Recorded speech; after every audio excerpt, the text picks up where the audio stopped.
Hi friends, இன்னைக்கு நம்ம வீடியோவில் என்ன பார்க்க போகிறோம் அப்படின்னா, இந்த காலகட்டத்துக்கு ஏற்ப நிற்காம வேலைன்னு ஓடுறதுனால கிடைக்க உணவுகளை உட்கொண்டு ஆரோக்கியத்தை கெடுத்துக்கிறோம். முக்கியமாக இளம் வயதினர் எதிர்கொள்ளும் உடல் பருமன்.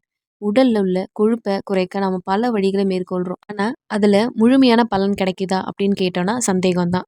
அப்படி உடல் இளைக்க தொப்பை மற்றும் இடுப்பில் உள்ள கொழுப்பை குறைக்க விரும்புகிறவங்க கண்டிப்பாக ஆரோக்கியமான இந்த கருப்பு கவுனி அரிசி கஞ்சியை ட்ரை பண்ணி பாருங்கள். இந்த கருப்பு கவுனி அரிசியில் அதிக அளவு இரும்புச்சத்து நார்ச்சத்து நிறைஞ்சிருக்கு. அது மட்டும் இல்லாமல் இது புற்றுநோயை தடுக்க உதவுவதாக கூறப்படுது. இந்த கருப்பு கவுனி அரிசி கஞ்சியை காலையில் குடிச்சு வரதுனால நாள் முழுவதும் நம்மளை உற்சாகமாக வைக்கிறது மட்டும் இல்லாமல் முழுமையாகவும் வச்சுருக்கோம். அது மட்டும் இல்லை, நமக்கு சீக்கிரமாக பசிக்காது. மேலும் கருப்பு கவுனி அரிசி சாப்பிட்றதுனால என்னென்ன மருத்துவ நன்மைகள் கிடைக்குதுன்றத ஆல்ரெடி நம்ம வீடியோவில் போட்டிருக்கேன். அதோட லிங்க்கை நான் டிஸ்கிரிப்ஷனில் கொடுக்குறேன். அடுத்து இந்த கருப்பு கவுனி அரிசி கஞ்சி எப்படி செய்யலான்றதை பார்ப்போம்.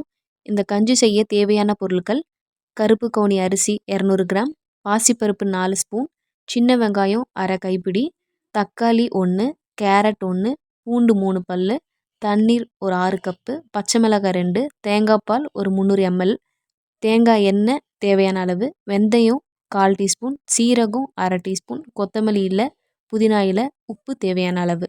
அடுத்து கருப்பு கவுனி அரிசி கஞ்சி எப்படி செய்யலான்னு செய்முறையை பார்ப்போம். ஃபஸ்ட்டு கருப்பு கவுனி அரிசியை ஒரு 8 மணி நேரம் ஊற வச்சு எடுத்துக்கோங்க. குறிப்பாக ஊற வச்ச கருப்பு கவுனி அரிசியை தண்ணீரை தனியாக எடுத்து வச்சுக்கோங்க. இதை கஞ்சி செய்யும்போது நம்ம சேர்த்துக்கலாம். அடுத்து முதல்ல ஊற வச்சுருக்க கருப்பு கவுனி அரிசியை தண்ணி இல்லாமல் வடிகட்டி மிக்ஸி ஜாரில் போட்டு அது கூட நம்ம கழுவி வச்சுருக்க பாசிப்பருப்பையும் சேர்த்து கொரன்னு, அதாவது நொய் போல் அரைச்சி எடுத்துக்கோங்க.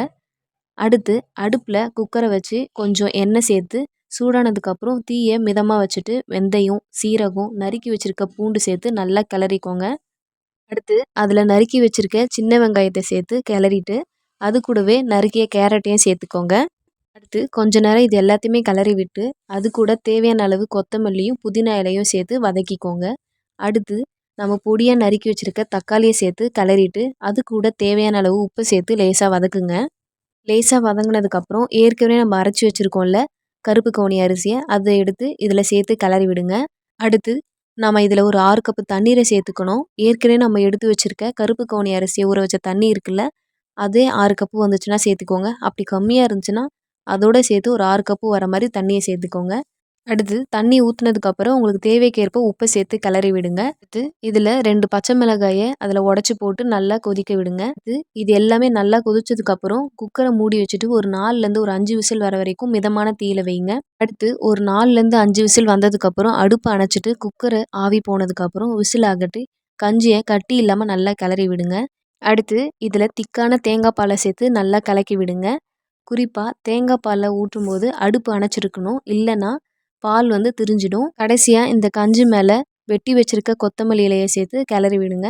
அவ்வளோதான், மணக்க மணக்க சுவையான கருப்பு கவுனி அரிசி கஞ்சி ரெடி ஆகிடும். இதை குழந்தைக்கு முதல் பெரியவங்க வரைக்கும் அனைவருமே சாப்பிடலாம். இது அனைவருக்கும் பல ஆரோக்கிய நன்மைகளை அள்ளித்தரும்.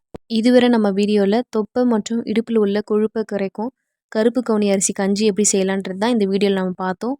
இந்த வீடியோ உங்களுக்கு பயனுள்ளதாக இருக்கும் நம்புகிறேன். பிடிச்சிருந்தால் லைக் பண்ணுங்கள், ஷேர் பண்ணுங்கள், கமெண்ட் பண்ணுங்கள்.